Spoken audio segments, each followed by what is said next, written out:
Hey guys, Professor Bill, Comic Book University, and Invincible Iron Man, issue number 11. Now, this is not a Riri Williams story. This is a Tony Stark story. And it's kind of cool the way they did this. Basically, they had to do a filler issue to show in between Riri taking over Latveria and then surrendering it to the people. S.H.I.E.L.D. wanted it. Screw S.H.I.E.L.D. She gave it directly to the people, which is freaking perfect. Awesome. And then we're going to start the search for Tony Stark. So they needed a filler issue. Guys, this was a really good filler issue for all intents and purposes. I'm going to tell you why. Okay. I don't like Tony Stark. I think that's pretty obvious. I've said that many times before. I don't like Tony Stark. Here's the deal. By the end of this, I started reluctantly liking Tony Stark. Man, Marvel, Brian Michael Bendis, got a good way of making people like characters. You know what I'm saying? Just like going around hugging babies in orphanages and stuff like that. It's like, come on.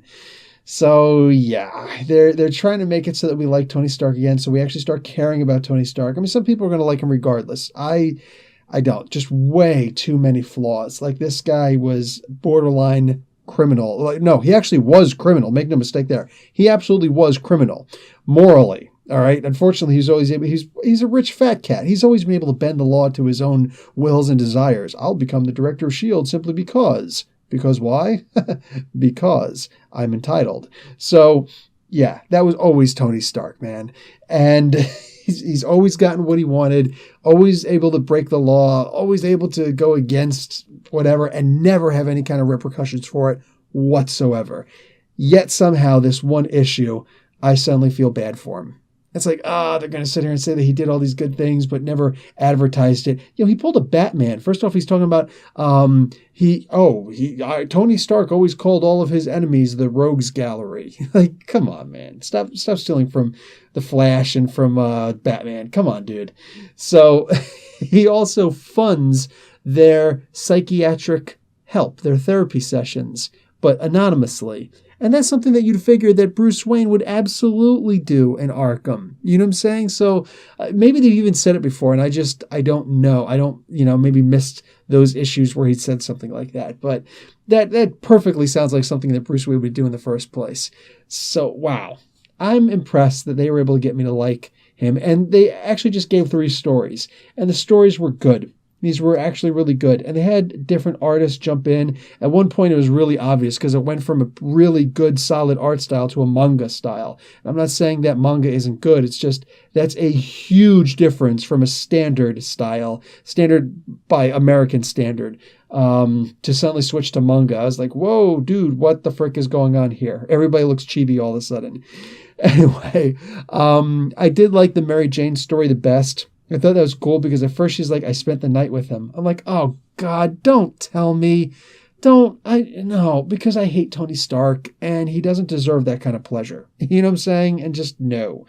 So, especially like she was always supposed to be with, Peter. Like, don't tell me that, you cheated on Peter or you're on a break or something like that. It's going to be a Friends episode.